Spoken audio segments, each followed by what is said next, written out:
know the vibes. We are back with another episode, the Hoop Genius podcast. Myself, Mo Mooncey, alongside the legend that is the kid, BJ Armstrong. How you doing tonight, my friend? Mo, you know what it is. You know how I do. I'm hyped. PE told me in the 80s and the 90s, don't believe the hype. Well, Mo, I'm hyped today. Man, listen. Now, let's get it. Let's get it, Mo. You're hyped. Let's get it. You're hyped. I'm relieved as hell. Because when I just saw my phone go off in the middle of the night, I woke up at 5 a.m. Adrian Wojnarowski, Woj bomb, trades just happened. And it says, the tweet starts with, the Boston Celtics are making a three-way trade. And I'm thinking, oh God, what's going on here? What's going on heart here? Dropped. Oh, hell your yeah. Heart dropped, didn't it? I thought, what have you done, Brad Stevens? But anyway, to catch you guys up with the latest news, Denver, Boston, and San Antonio have made a three-way trade, which includes Juancho Hernangomez to the Spurs, Bryn Forbes to Denver, Bobo and PJ Dozier to the Boston Celtics. San Antonio acquires Denver's 2028 second round pick in the three-team deal. BJ, what's your initial reaction to this one? Well, we're juggling a little salaries around. Mm-hmm. And, these are business moves. I think Dozier right now is currently out with an ACL. Done for the season. Having surgery. Yeah, Bobo is, I know he's going to miss a significant amount of time. I think he decided to have surgery on his foot, I believe. So these are, contracts, business moves where you're just moving money around to make sure if you're close to the cap, you want to make sure that you're not in the cap or not in the luxury tax. So, I like Bobo. I happen to be a Bobo fan, but for some reason, his health has been a concern since he entered into the NBA. And if it pans out, great for Boston. If it doesn't, I think financially it gives them some relief by moving off of, I think Hernangomez. Yeah. I think that's who you said. Yeah. By moving off of him. So PJ Dozier and Bobo, both of whom the Celtics acquired, PJ makes 1.9 million and Bobo makes 2.1 million. Both of those contracts expire at the end of this season. Combined, they are less than Juancho, who makes 7.4 million, whose contract second year is not guaranteed. And Bryn Forbes is on expiring 4.5 million. So the reason the Celtics have done this is you don't want to pay the luxury tax unless you're going to win an NBA championship or compete for an NBA championship. So they're trying to get under that luxury tax line. Now, they're only going to be about $850K above the luxury tax line. So they just got to move one more guy off their roster and they'll be able to get under. Jaylen Brown has some bonuses that he can make to the tune of about $2 million if he makes the All-Star team and if he plays a certain amount of games. So that's going to be interesting to see if he is selected as an All-Star, the reaction to that and the moves they'll then have to make. But it's just, as BJ says, a salary cap saving deal. But I was worried. I ain't gonna lie. I was worried. What was you worried about? You see, because there was a story yesterday. Now, I don't know how reliable this guy is. I don't know him. I don't know him personally. One of the reporters in Boston covers the Celtics. He says the Celtics are exploring ways to trade Marcus Smart and Josh Richardson. Now, I'm not mad at them trying to trade Josh Richardson. Okay. But I think it would be worrying to trade Marcus Smart. Reason being? You're not going to get a player in return that provides anything close to what he provides on the defensive end. And more importantly, you're not going to get a player in return who holds their teammates accountable in the way in which Marcus Smart did. And, provides... Mo, can I say something? Can I say something to you, Mo? Okay. It's not working in Boston. It's not working. I'm downgrading. And I know Marcus is one of your favorite players. He's one of your favorite, if not your favorite player in the entire NBA. Facts. Okay. Okay. Now, let's take our emotions, put them on the side. This is not emotion. This is okay. Now, if you trade if you're going to get a good player back, you got to give up something to get something. Okay. But who are you getting back in return? Because I don't believe I'm not privy to those conversations. Yeah. I'm not privy to but Marcus Smart has value in the NBA. No doubt.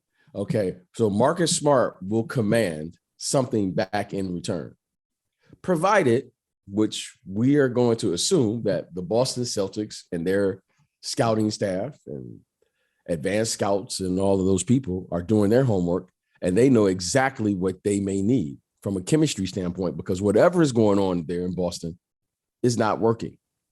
Mm-hmm. Whatever is going on there is not working. So in the definition of Albert Einstein, if you continue to do something the same exact way and expect different results. I don't know if they know that quote, because if they knew that quote, they wouldn't keep re-signing Enes Kanter to this damn team. So the thing with aside from Marcus being my favorite player, whatever, I don't care about all that, is this team outside of Marcus Smart is a soft team full of soft guys. Okay. There's no culture. Okay. There's no grit. There's no toughness. Okay. That's the reason why I wouldn't trade him off this team. So they don't have any of that with him. So what's the big deal if he's not He's there? the only guy bringing it. Okay. You need to bring in more guys like him. Okay. Well, if he can bring in two guys like that, if he could have two guys like that, then bring those two guys. I don't see that happening. I don't see that happening, but it's not working. I like Marcus. Marcus is a terrific player. He is what I would consider a really, really good player on a really, really good team. He's a championship caliber player. Yes. Because of what he brings, the intangibles of what he brings. Unfortunately, there in Boston right now, you don't have a championship caliber team. Mm-hmm. That's a fact.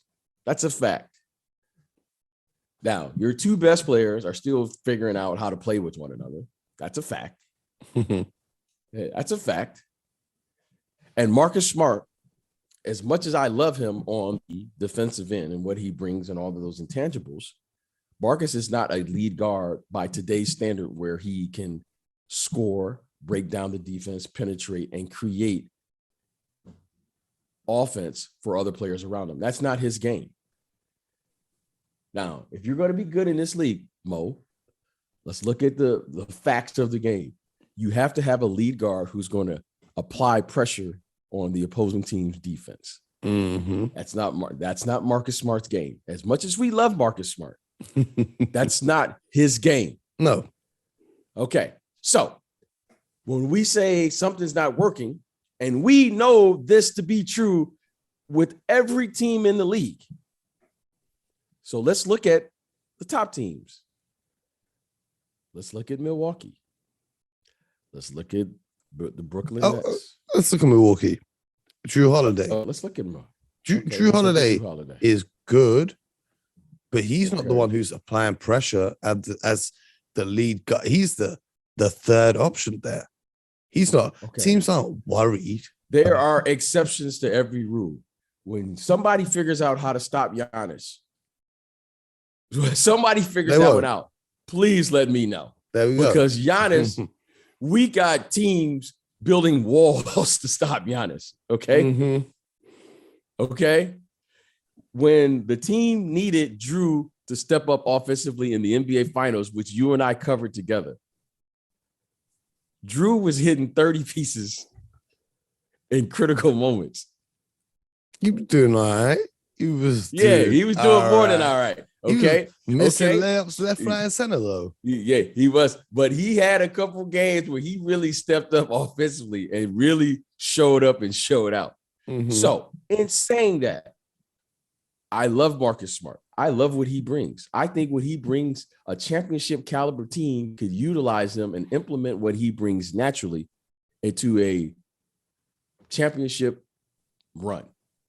However, Mo, we got to call it like we see it here. You have to have that guard who's going to apply pressure, whether it's Chris Paul, whether it's Steph Curry, whether it's who are all these guards that are doing. Morant, you have to have it in today's game, Mo. It's impossible to win if you don't have a player that can apply pressure to the opposing team's defense. Mo, that's just what it is. Now, when I look at the Celtics, with the exception of Schroeder, I don't know anyone else on the roster that can do it. That's the funny thing about listening to the Celtic fans. It's like it doesn't apply to you guys. It's kind of like, well, that's the rest of the NBA. We have the most championships, so we can. Oh, Mo, you got to do the same thing. I mean, Mo, come on. Like, I mean, you got okay. You don't have to admit it, Mo, but just acknowledge it that maybe it's time to say you need a lead guard. Maybe you need a lead guard. Also, and if Schroeder is not your answer, then you got to move off of him. I don't think Schroeder is. I think he'll probably be moved as well before the trade deadline because his contract is expiring at the end of the season. So, he might head off to a team that might want to re-sign him. I don't know. What I do know is I got a lot of respect for one player in the league right now. Because a lot of players, when it comes to answering questions from the media, they kind of just give the standard media trained answer. But you see that boy, Jerami Grant in Detroit. What did he say? I respect it. This is what he said. He says that he has very little interest in joining a team where he doesn't feature as a primary offensive option. And that he wants to sign an extension in the range of 4 years, 112 million this season. Now, this is a guy who was on the Denver Nuggets, who were in the Western Conference Finals, on the brief of contending for an NBA championship, who said, nah, I want to go to Detroit because I'll be their number one option and shoot as many shots as I want. And I just respect the honesty that he just wants to get paid and get up shots. Because a lot of players will come and say, yeah, I want to contend for a championship. Listen, Jerami Grant wants to secure the bag and get buckets. I respect the honesty. What are your thoughts on Jerami Grant's situation? Because that takes a few teams off the table. They were talking about sending him to Detroit, from Detroit to Atlanta. If he doesn't feature as the primary offensive option, in Trae Young, that's going to be in Atlanta. It looks like they're not going to want to trade for him then. What are your thoughts on him? Woo, that's a lot, Mo. That's a lot on the plate. And Mo, I've been in a lot of locker rooms in my life. A lot of locker rooms, probably more than I care to recall. Mm-hmm. And I had a player, name is Bill Cartwright, actually. And he says, you'll never get in trouble for telling the truth. He used to always say that. And here's the one truth about the NBA, about sports. I don't care what sport it is. Here's the truth. Winning covers a multitude of sins. Mm-hmm. Now, I get what everyone wants, right? I make fun all the time, and you say it all the time, secure the bag. Okay, it's fun. It's catchy. It's what we're out here to do, though. Okay, but it's only one way to get it. Mm-hmm. It's only one way to get it. You got to win. Winning is the only thing that bridges the gap between the player, the organization, and the team. You don't pay someone to get numbers and you lose.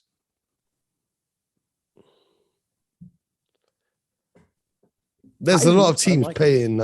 I'm not, but no one's saying we're going to pay this guy to lose. You may lose, but sports is about hope. Sports is about believing in the future and how close can you get to the now, because the athletes live right now. Now, I hear you. That's a tough one to take to my owner. That's a tough one to take to my owner. Mm-hmm. If you are an executive, okay, so let's tell it like it is, Mo. The general managers who will be making these assessments of these players, they have to get approval from their owner. Mm-hmm. Now, Mo, I'm going to ask you a question. How would you sell that to your owner? I wouldn't. You're asking me to sign a player to 112 million for 4 years who wants to be the number one option. That means he's getting the most amount of touches, the most amount of shots. Okay, the only way that works is if you're a rebuilding team. But if you're a rebuilding team, how are you developing your players if this guy's taking all the shots? Because he's not good enough to be a primary option on a team that's great, on a team that contends. I don't think anyone in the league looks at Jerami Grant and thinks he's going to be our number one option to make a championship run. He had it in Denver. If I was him, I would have stayed there one, then left.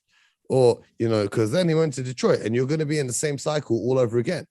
You're going to be on a team that can pay you, because the only teams who have the money to afford to give you a deal are teams that are not contending.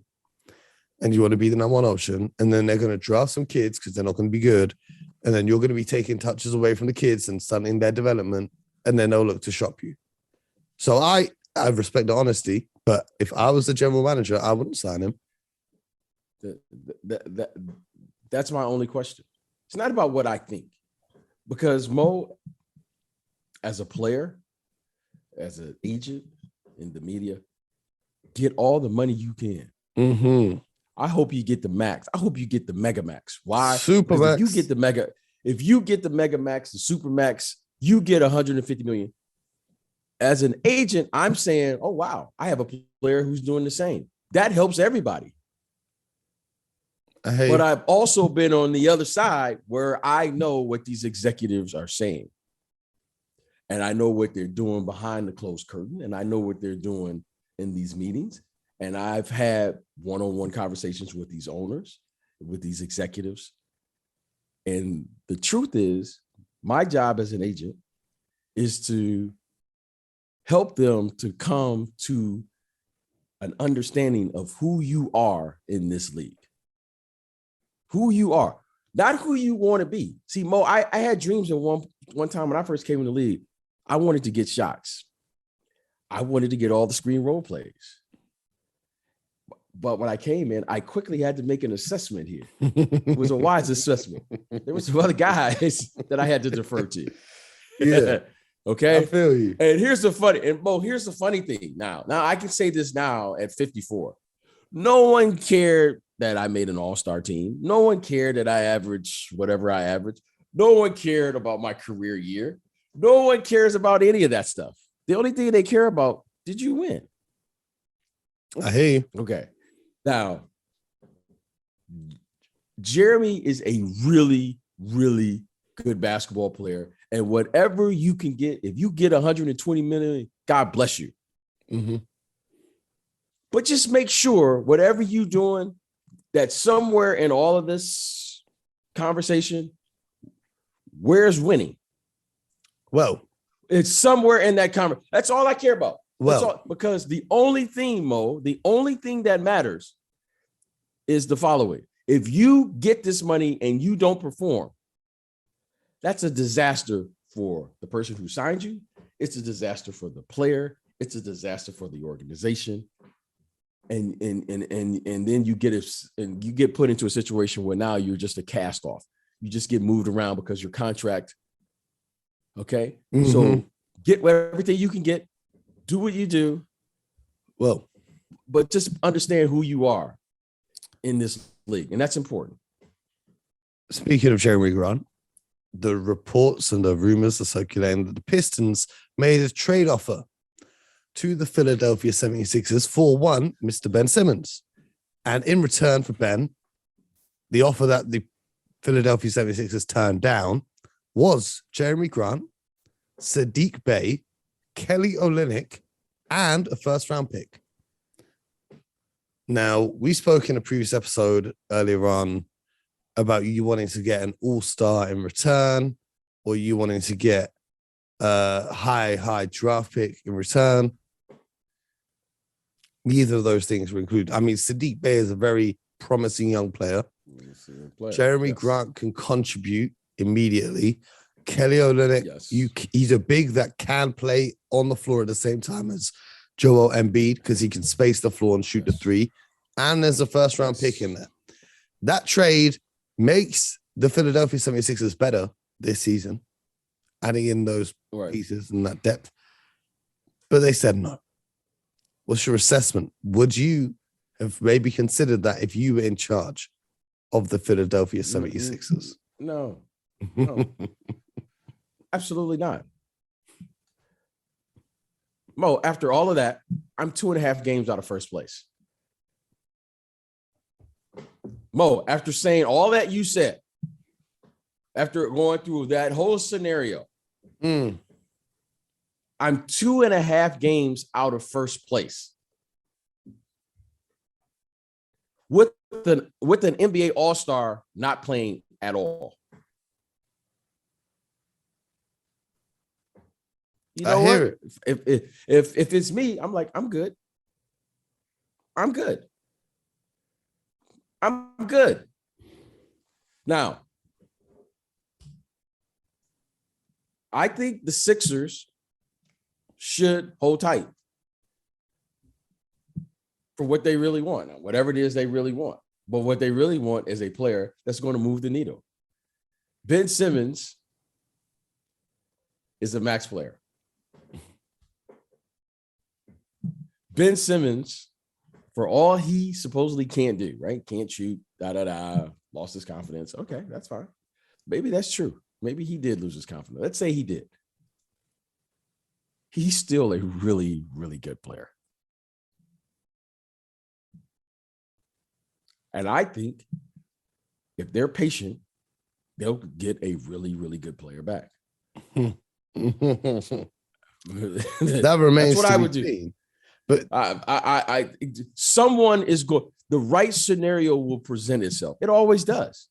It's like I remember when everyone said, "Who's going to ever move John Wall's contract? Who's ever going to move Russell Westbrook's contract? Who's ever going to move, all these, There's a saying in the NBA. There's a lid for every pot. You'll find it. You'll find the right scenario that works for you, just like the Boston trade. They found the scenario that worked for them, right? Boston got what they wanted. Denver's going to sell it. I haven't even read it. Denver's going to sell it. We got our shooting off the bench. Then San Antonio's going to sell it. We have our athlete coming in. and then I could already hear Brad Stevens. We're going to take a look at these athletes. We feel like we really upgraded significantly our talent. And by the way, if it doesn't work, it costs us nothing. So we're just basically getting a free look and cap relief, which he can go back to his owner and say, okay, I'm saving you millions of dollars. Yep. That's how these deals work. That's how they work. So again, there's the business of basketball, and then there's the basketball business. And going back to Jerami Grant, and this is what I want all young people to understand. There's the business of basketball, and then there's the basketball business. If you're going to be a max player in this league, let me tell you what the owner, it's not what I think, but let me tell you what every owner and every general manager will say. And the players need to hear this one, okay? If you're going to be a max player, you got to do two things. You either have to put people in the seats, a la Steph Curry, a la LeBron James, a la Kevin Durant, LaMelo Ball, a la Giannis, LaMelo. You better put people in the seats, or you better affect the bottom line. That's a max player. You are a super max player if you do both. LeBron James, Giannis, Steph Curry. If you do both. Now, if you are a max player, because let me tell you what every executive in the NBA knows, and they won't tell the players this, but I'm going to tell you. If you give a player a max deal and he's not a max player, it will affect your franchise for the next 5 to 10 years.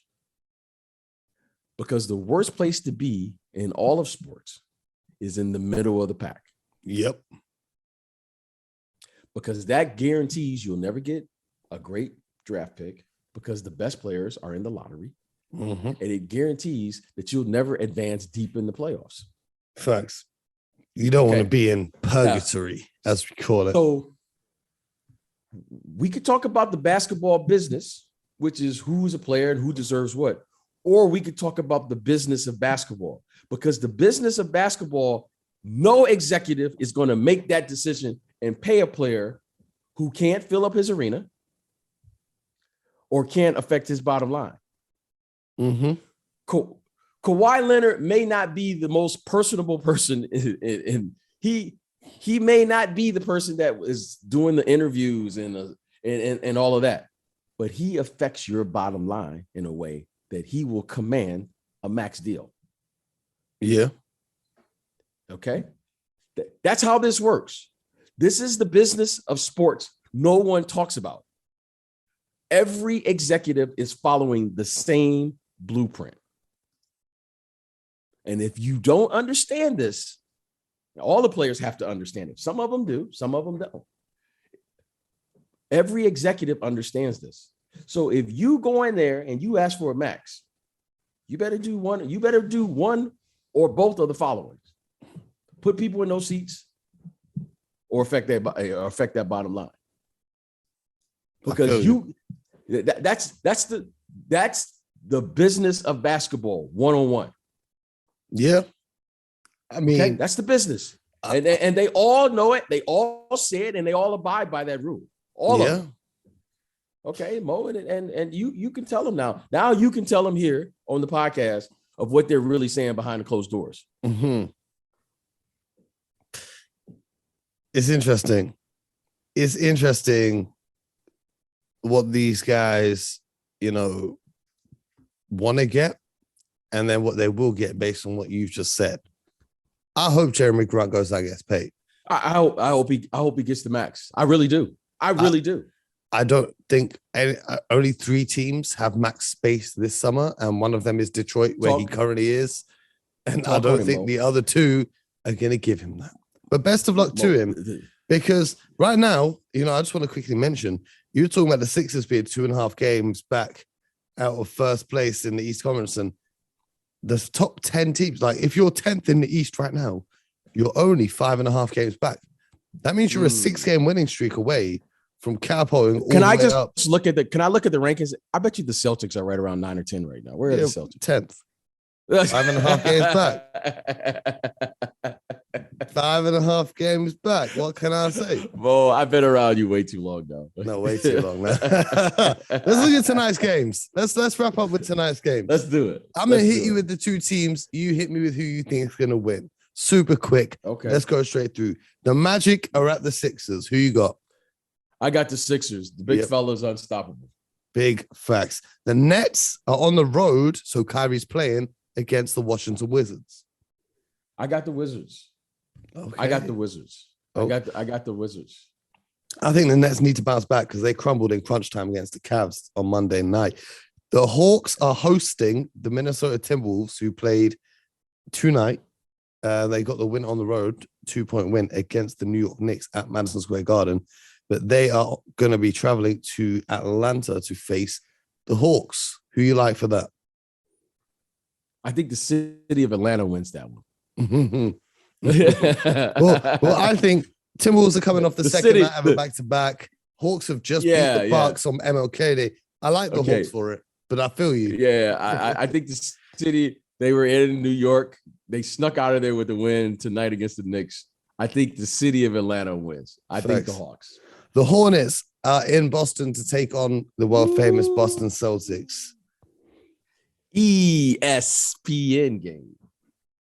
Oh, we don't get that over here. Everything is League Pass. But... Oh, wow. Okay. Who you got for that? LaMelo, Tatum. What are you rocking with? I'm rocking with the Celtics. Yes, sir. I like what I see from the C's right now. I like what I see from the C's. Let's not jinx it.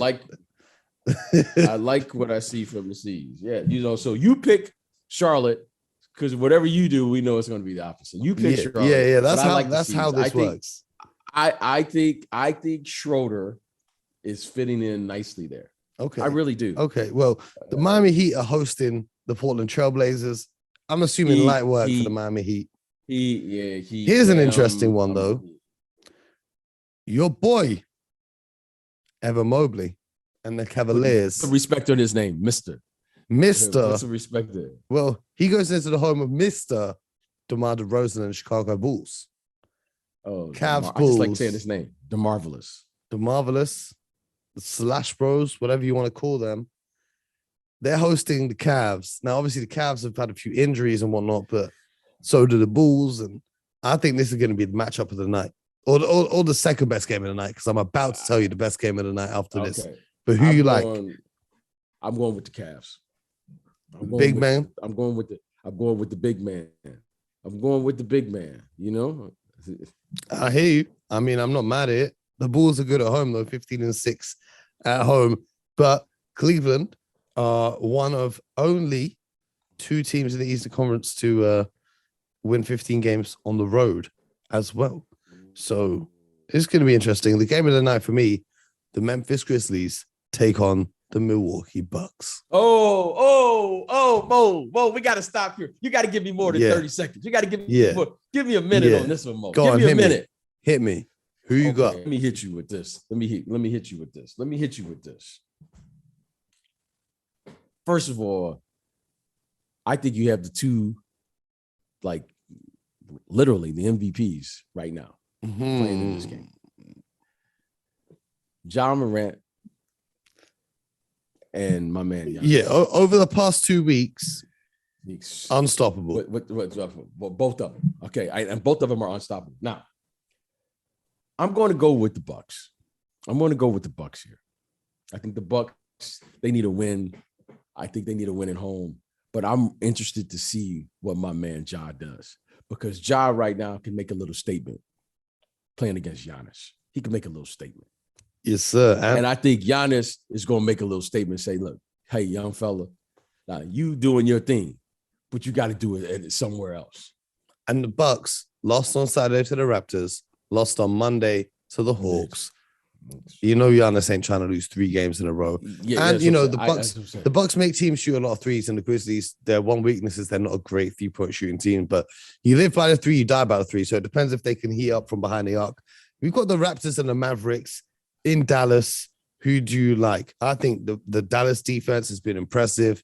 Luka's starting to regain his shape, shall we say. Yeah. I like the Mavericks, but who are you rocking with? I'm going to go with the Mavericks as well. I'm going to go with the Mavericks. The Raptors have been on the road for quite a few games. I know they lost a tough one, I think, the other night in Miami. So they've been on the road a little bit. I think the Mavericks should win that game, especially playing at home. All right, Thunder and Spurs. How about this? Just to shake things up, I'm going to go with the Thunder. I like it. Just to shake it up a little bit. I like it. They're playing with house money. The Rockets and the Jazz.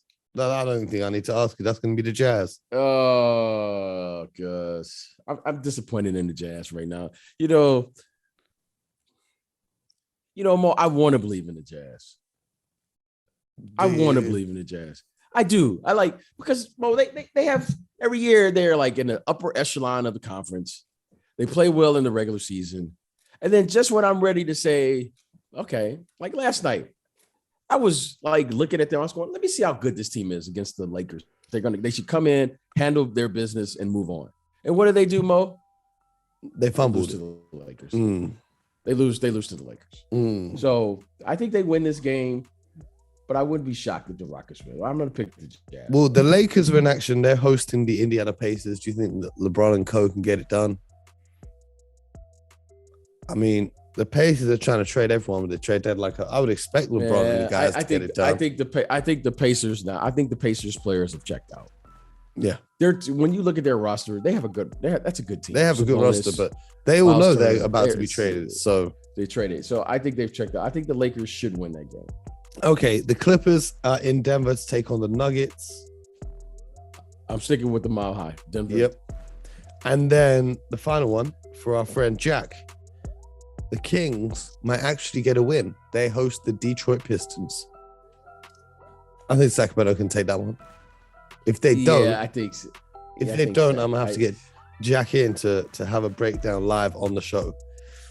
I think Sacramento probably gets that one. The 10-33 Detroit Pistons can't come into your arena and beat you. Detroit, I saw them tonight. that was the first game of a road trip.